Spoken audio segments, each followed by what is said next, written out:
Hər vaxtınız xeyir olsun, hörmətli tamaşaçılar, əziz fermerlər, dəyərli zəhmətkeşlər.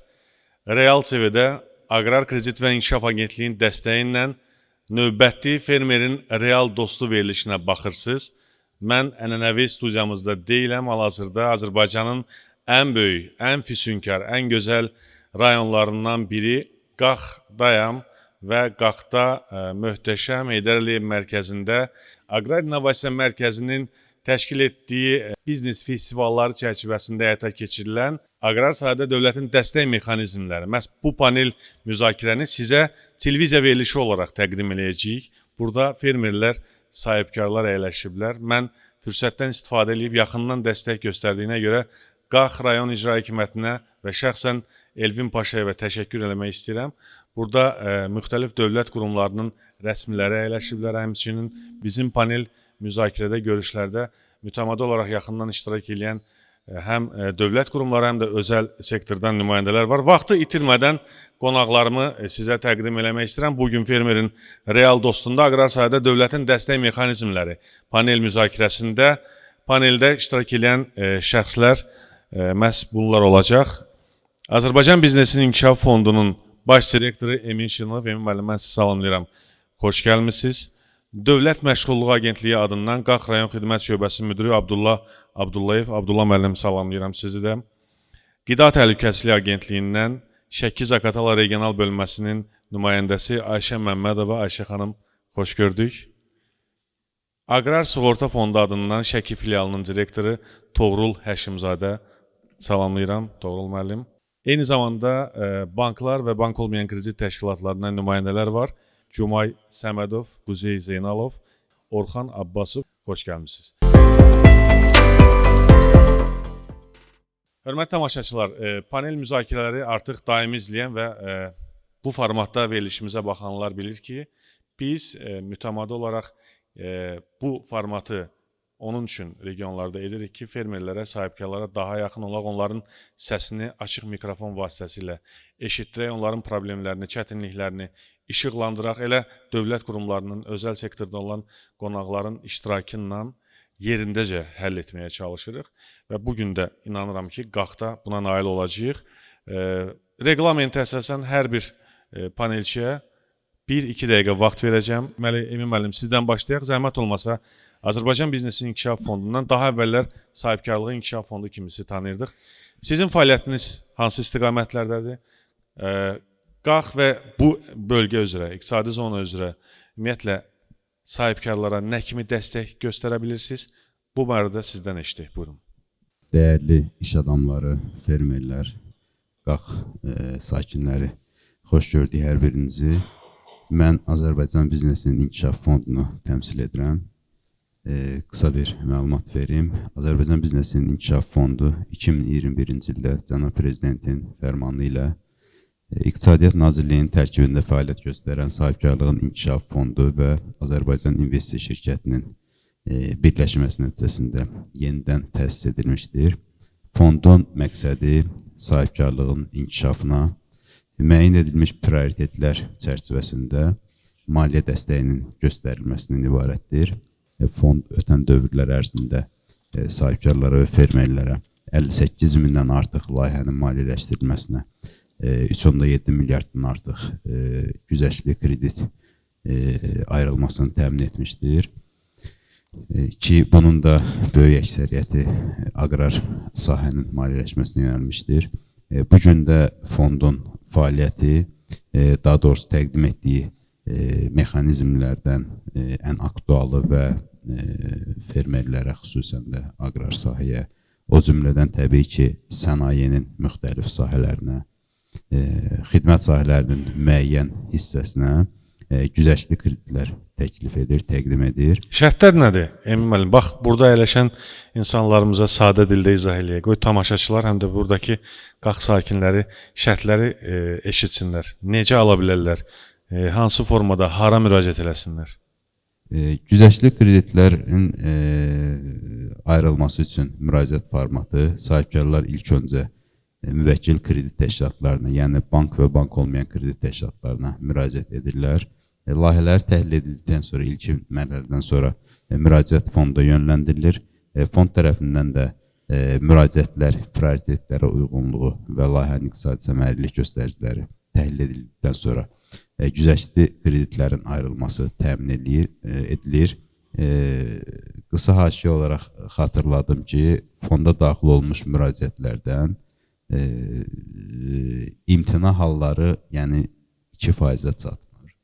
Belə ki, ötən il ərzində 6100-dən artıq layihənin maliyyələşdirilməsi həyata keçirilmişdir ki, 2025-ci ildə. Bəli, 2025-ci ildə 412 milyondan artıq güzəştli kredit ayrılması təmin edilmişdir. Yəni, daxil olmuş müraciətlər üzrə maksimum 2%-dək imtina halı baş vermişdir ki, bu da texniki məsələlərlə əlaqəli ola bilir ki, bunun üçün də sahibkarlara çatışmamazlıqlar aradan qaldırdıqdan sonra yenidən müraciət etmək imkanı yaradılır. Kreditlərin şərtləri illik 5%-də təqdim edilir.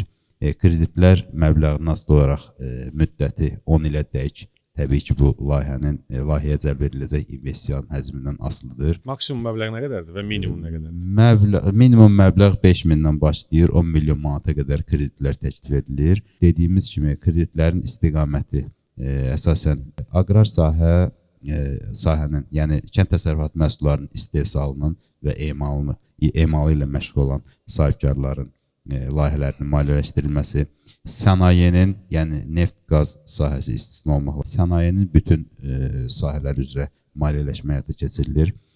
Xidmət sahələri üzrə turizm, təhsil, tibbi xidməti, logistika, ambar komplekslərinin yaradılması tipli layihələrin maliyyələşdirilməsi fondun güzəştli kreditləri hesabına dəstək göstərilə bilir. Bunun üçün müraciətlər oluna bilər.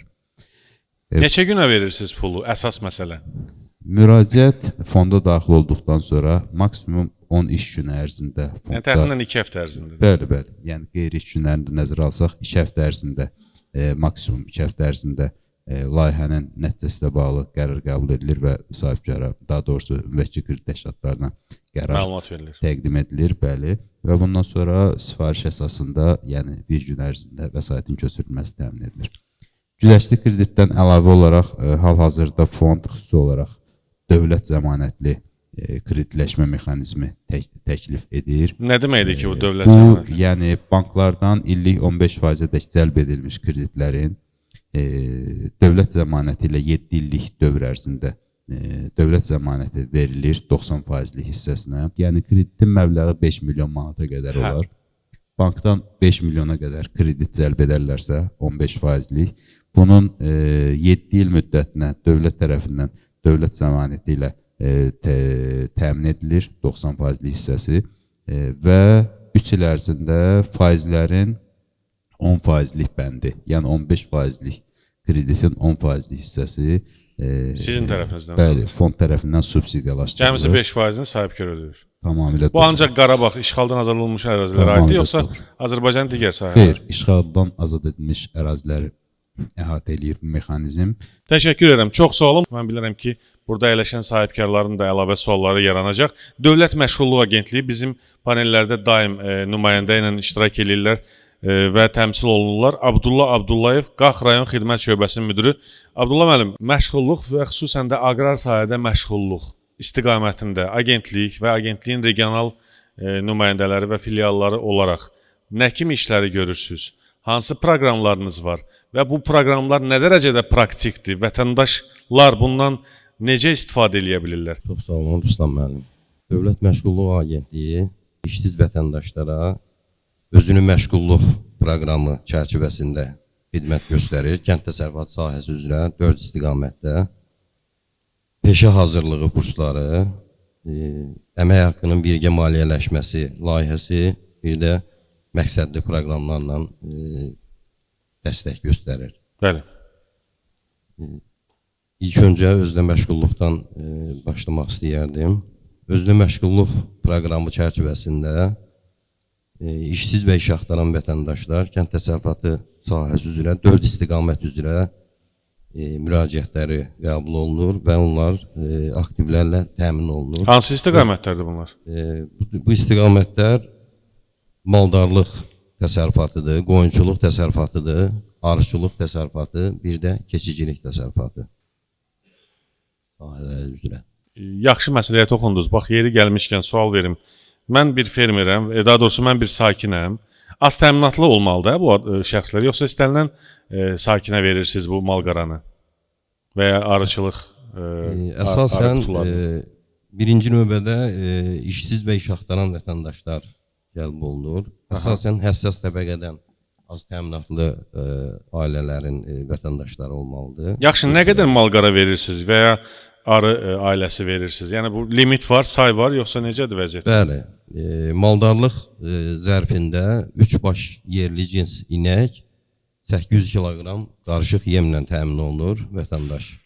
Bir il ərzində... Bir dəfəlik də, yəni bunu bir dəfəyə verirsiniz. Bəli, natura şəklində bir dəfəyə verilir. Bir illik müqavilə əsasında vətəndaşlara bu əmlak verilir. Yəni bir il ərzində vətəndaş onu sata bilməz.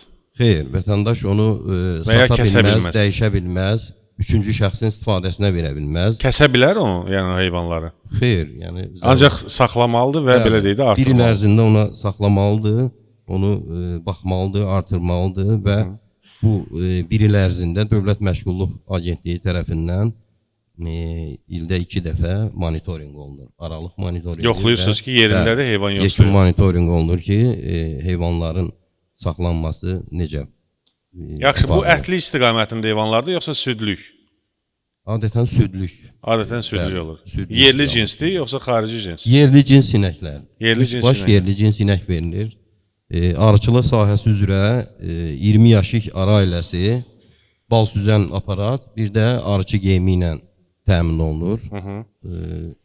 Bunlar da yəni onların monitorinqi eynidir. Bir il ərzində müqavilə ilə bir il ərzində verilir. Natura şəklində ildə 2 dəfə monitorinq olunur. Bəs qoyun, quzu, keçi?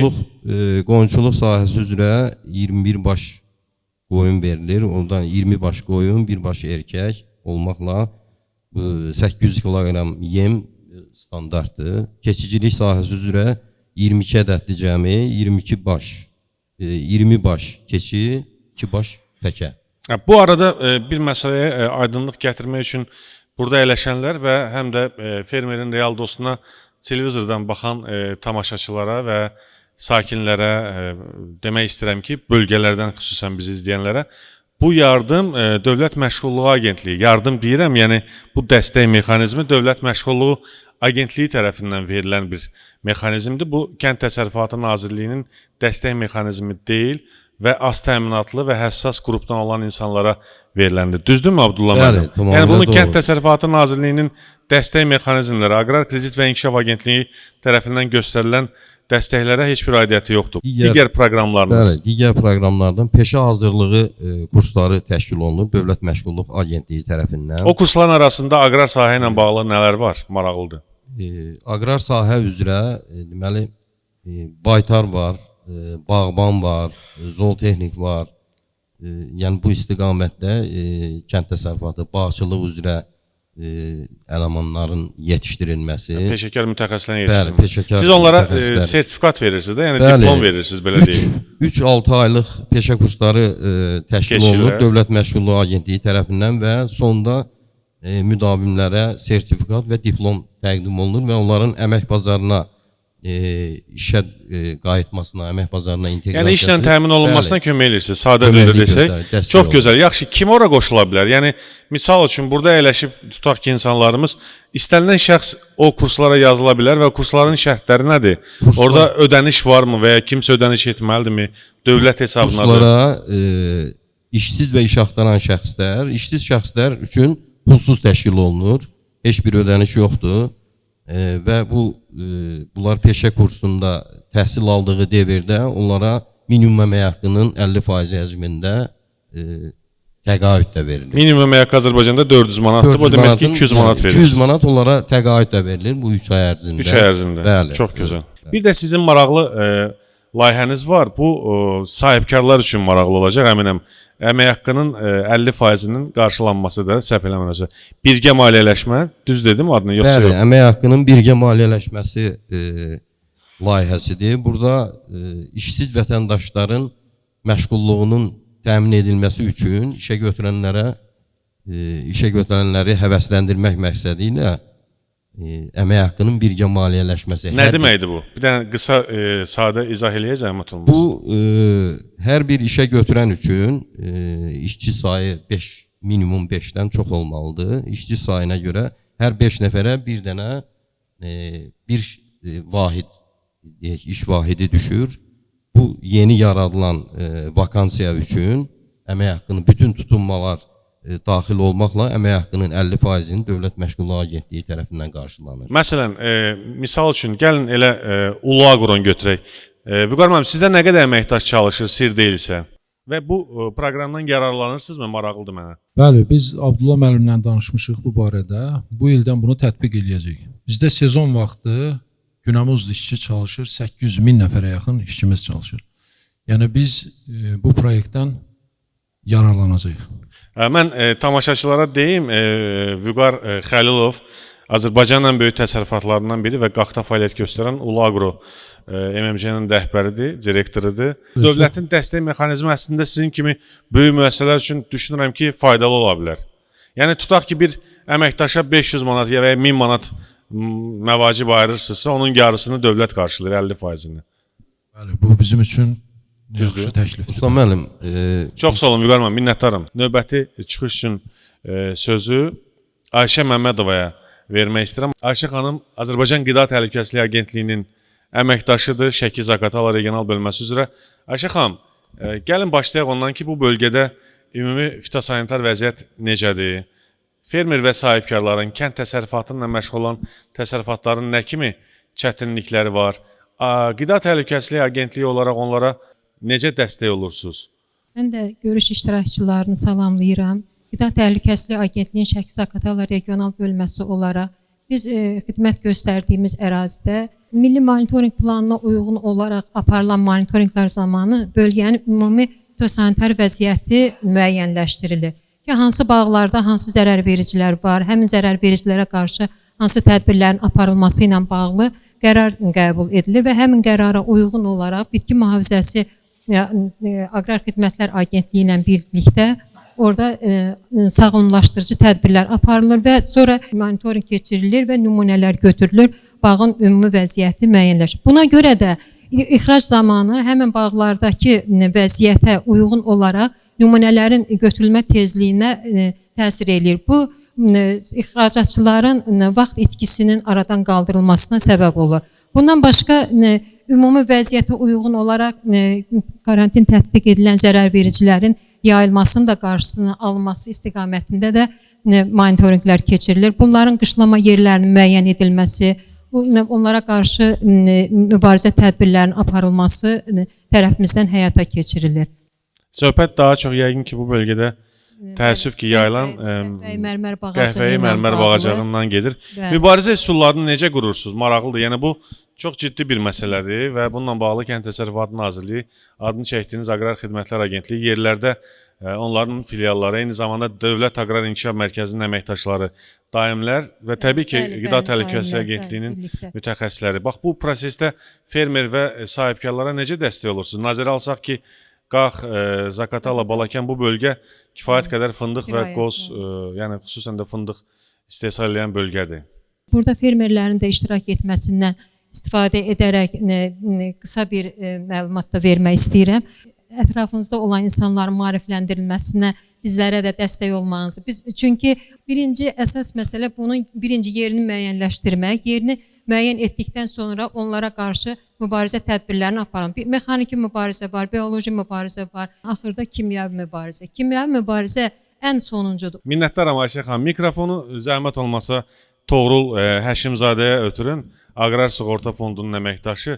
Mənə maraqlıdır və əminəm ki, televiziya tamaşaçılarına və burada əyləşənlərə də maraqlıdır. Bu halda sığorta işləyir yoxsa yox? Əgər sığortalasaydı, qəhvəyi mərmər bağacığından hadisəyə görə vəsait alacaqdı yoxsa yox? Və bütövlükdə sığorta ilə bağlı sizə eşitdik. Bütün tədbir iştirakçılarını salamlayıram. Aqrar Sığorta Fondu son 5 ildir ölkə ərazisində fəaliyyətdədir. 3 sahədə fəaliyyət göstərir: bitkiçilik, heyvandarlıq və akvakultura. Bitkiçilik sahəsində artıq son illər növləri daha da artırmışıq və 41 növ məhsula sığorta paketi verə bilirik. heyvandarlıqda ətli, südlü olmaqla, iri buynuzlu və xırda buynuzlu, akvakulturada balıqçılıq, yəni qapalı su hövzəsində saxlanılan balıqların sığortasını həyata keçirir. Bizdə təminat daxili risklərdən əlavə bitki xəstəlikləri, xüsusi təhlükəli ziyanvericilər var. Amma onlar arasında karantinvari olan xarici xəstəliklər istisnadır. Hansı ki, karantinvari dediyimiz dövlətin özünün mübarizə apardığı və tədbir gördüyü zərər verici olsun və ya xəstəlik olsun, bunlar istisna olmaqla digər halların hər birində sığortadan faydalana bilər. Aqrar Sığorta Fondu təsərrüfatları daha çox dolu, fırtına, qasırğa, vəhşi heyvan hücumu, üçüncü şəxsin hərəkəti, yanğın, digər təbii fəlakətlərdən sığorta altına alır.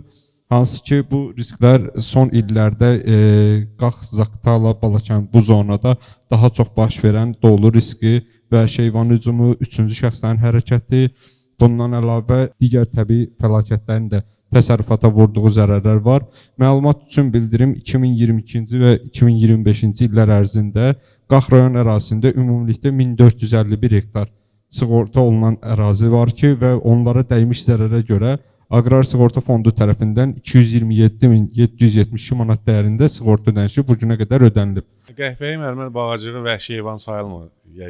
Müəllim, ümumiyyətlə zərər verici olaraq qeydə alırıq, amma karantinvari olduğu üçün, dövlət özü müdafiə tədbiri apardığı üçün və kifayət qədər mübarizələr aparıldığı üçün onu sığortaya təminatlı sala bilmirik. Bəlkə bunu Aqrar Sığorta Fondunun müvafiq, belə deyək də, şəxslərinin qaldırasınız. Yəni siz özünüz hal-hazırda Qaxdasınız da, düzdür, gözünüzlə görürsünüz və eşidirsiniz ki, burada vətəndaşlar bununla bağlı əziyyət çəkir.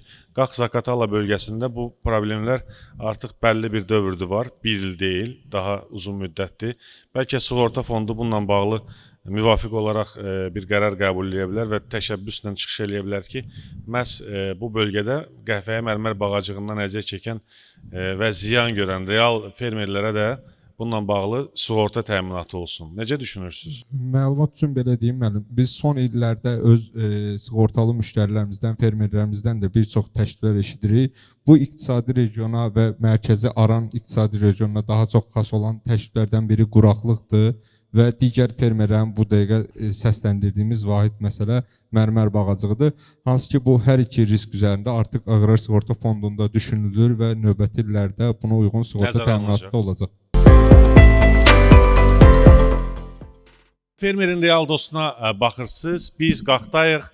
Qaxda Heydər Əliyev mərkəzində fermerlərin, sahibkarların, dövlət qurumları, kommersiya bankları, özəl şirkətlər, rəsmilər və ümumiyyətlə Qax sakinlərinin iştirakı ilə verilişimiz davam edir. Yeni qoşulmusunuzsa gözünüz və diqqətiniz bizdə olsun. Biz aqrar sahədə dövlətin dəstək mexanizmləri panel müzakirəsini sizə televiziya verilişi olaraq təqdim edirik. Burada paneldə dövlət qurumunun nümayəndələri danışdı. Mən indi maliyyə qurumlarına müraciət etmək istəyirəm. Bank və bank olmayan kredit təşkilatlarına. Gəlin başlayaq.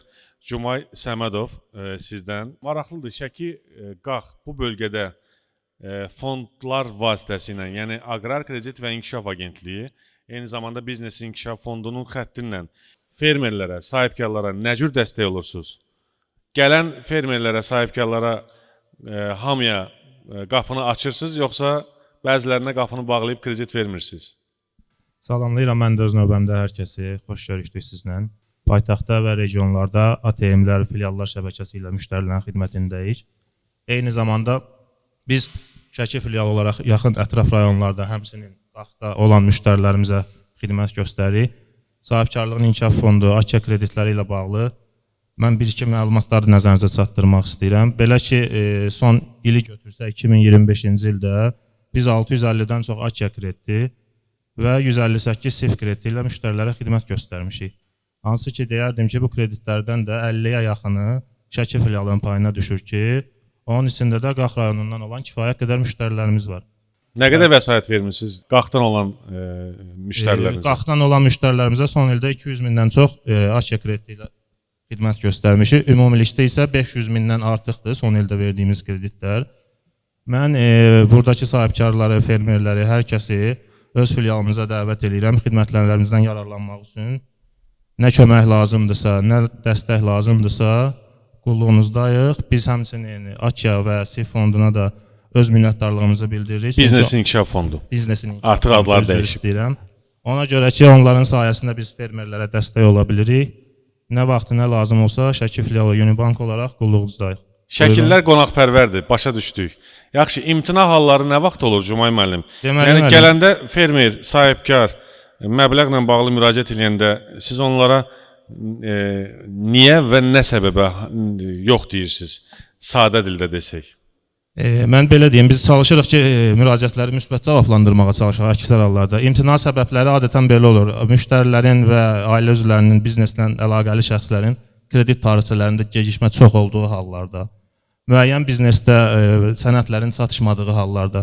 Bəzən deyirlər ki, fermerlər bizdən banklar, yəni girov qismində Bakı şəhərində ev istəyirlər, amma bəllidir ki, yəni bölgədə yaşayan vətəndaş onu təmin eləməkdə çətinlik çəkəcək. O niyə Bakı şəhəri adətən belə başa düşür regionlarda? Müəyyən summalar var ki, məbləğlər, yuxarı məbləğlərdə girov hansı ki tələb olunur müştəridən. Hansı məbləğlərdən söhbət gedir? Biz 7%li kreditlərdə 15 mindən yuxarı hissələrdə girov tələb edirik. O digər kreditlərdə isə 30 mindən daha yuxarı məbləğlərdə. Regionlarda olan girov probleminin əsas səbəblərdən biri, yəni biz banklar olaraq müştəridən istəmirik ki, hökmən Bakı şəhərindən bizə girov versinlər. Müştəri öz yaşadığı rayondan da girov verə bilər. Amma adətən regionlarda, kəndlərdə əsasən də müştərilərin evlərində, daşınmaz əmlaklarında tam çıxarış sənədi hazır deyil deyə girov problemləri yaranır. Minnətdaram. Çox sağ olun Buyurun, Cumay siz müəllim. sağ olun. Gəlin Aqrar Kredit Qapalı Səhmdar Cəmiyyətinin Şəki filialının, yenə də Şəkidən gəlib bizim qonağımız paneldə iştirak edir. Quzey Zeynalovu eşidək. Buyurun Quzey müəllim. Sizin Aqrar Kredit olaraq fəaliyyət istiqamətləriniz nədən ibarətdir? Sahibkar fermer üçün nə kimi imkanlarınız var? Təşəkkür edirəm Ruslan müəllim. Bütün tədbir iştirakçılarını salamlayıram. Aqrar Kredit Təşkilatı adından da göstərdiyi kimi fermerlərə aqrar sahədə kreditləri təklif edirik. Azərbaycan Kredit və İnkişaf Agentliyi, həmçinin Azərbaycan Biznes İnkişaf Fondu xətti ilə illik 5-7-12%, yəni ətraflı məlumatı daha öncə yoldaşlar veriblər deyə izahını vermirəm. Ancaq ki, vətəndaşlar Aqrar Kredit bizim təşkilata hər an müraciət edə bilərlər. Məlumat üçün bildirirəm ki, xidmət sahəmiz Qəbələ, Oğuz, Şəki, Qax, Zaqatala, Balakən zonasını əhatə edir. Son illərin nəticəsi olaraq onu bildirirəm ki, sırf Qax rayonuna 360-dan çox vətəndaşa mikrokreditlər təklif etmişik, mikrokreditlər vermişik 4 milyon civarında.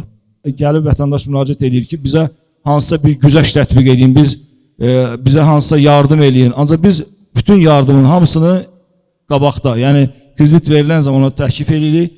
50 min istəyirsə, təhlillər nəticəsində görürük 20 min məsəl üçün vətəndaşa düşür və yaxud da ki 30 min düşür, ona çalışırıq biz vətəndaşlara krediti verək. Yəni nə qədər istədi deyil. Nə qədər ona düşürsə o qədər. Minnətdaram. Çox sağ olun. Buyurun. Təşəkkür. Sağ olun. Biz davam edirik. Fink Azərbaycan Bank olmayan kredit təşkilatı adından Orxan Abbasov. Orxan müəllim, sizin dövlət qurumlarından əməkdaşlığınız var. Biz bilirik bunu. Aqrar Kredit və İnkişaf Agentliyi ilə çalışırsınız. Eyni zamanda Aqrar Sığorta Fondundan maraqlı bir məhsulunuz var. İstərdim ki, məhz elə bu istiqamətdə fəaliyyətinizlə bağlı və ümumilikdə fermer sahibkarlarla necə çalışırsınız?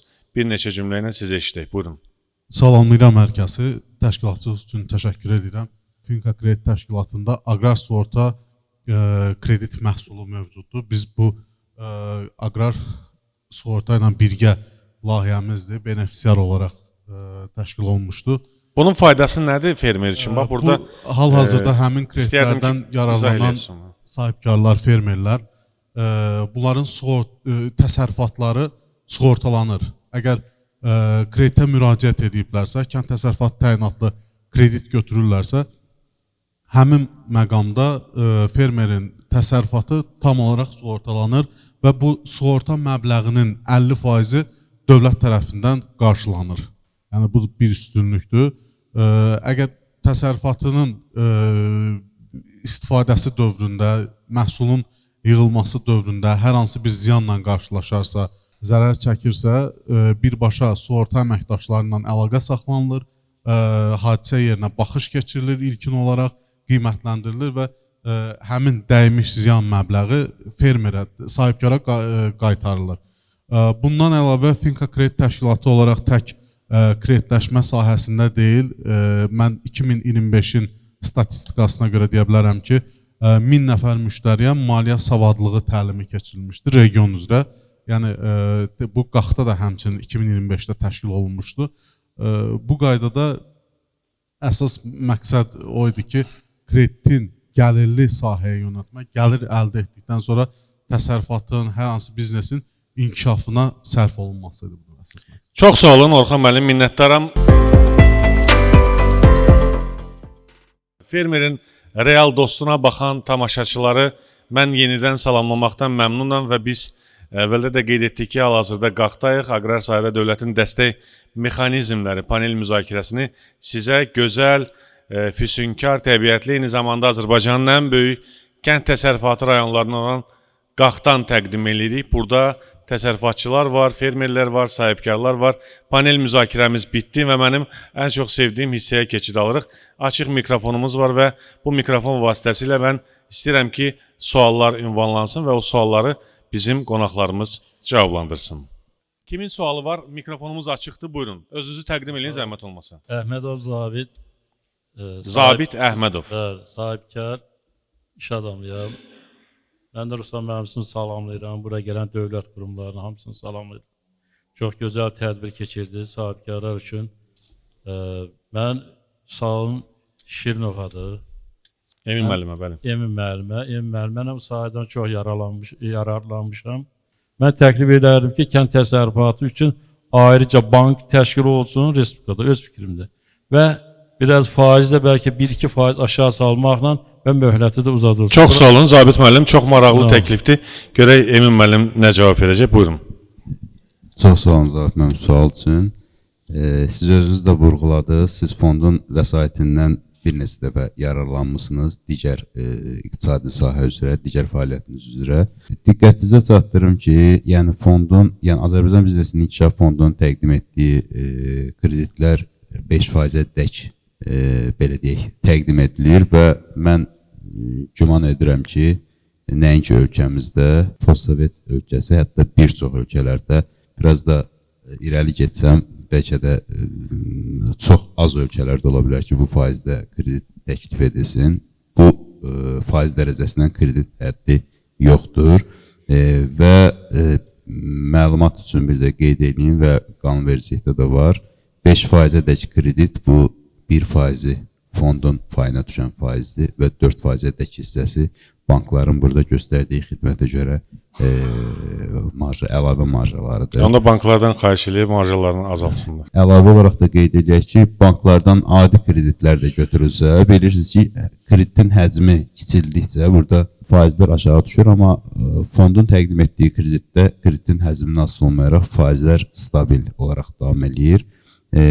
Faiz məsələsi dövlətin tətbiq etdiyi strategiya və müəyyənləşdirdiyi həddir və bununla tənzimlənir.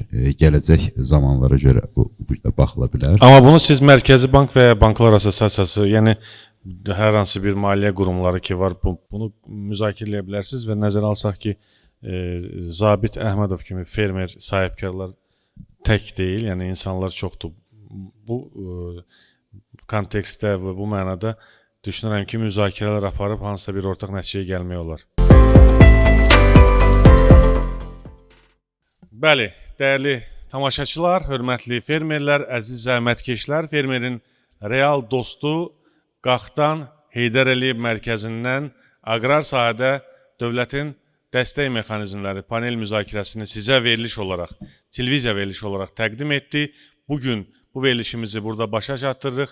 Güman edirəm və inanıram, əminəm ki, növbəti panel müzakirələrimiz də məhz bugünkü kimi maraqlı olacaq. Paneldə iştirak edən bütün dövlət qurumunun, özəl sektordan olan hər kəsin nümayəndələrə minnətdarlığımı bildirirəm. Burada əyləşən fermer və sahibkarlara təşəkkür edirəm və yekunda təbii ki, Aqrar İnnovasiya Mərkəzinə, Qax rayon icra hökumətinə, bütün tərəfdaşlara, dəstək verən qurumlara təşəkkür edirəm. Fermerin rifahı aqrar sahənin inkişafıdır. Bizim isə əsas şüarımız budur. Gələn həftə Fermerin Real dostunda Real TV-də görüşəcəyik. Hələlik.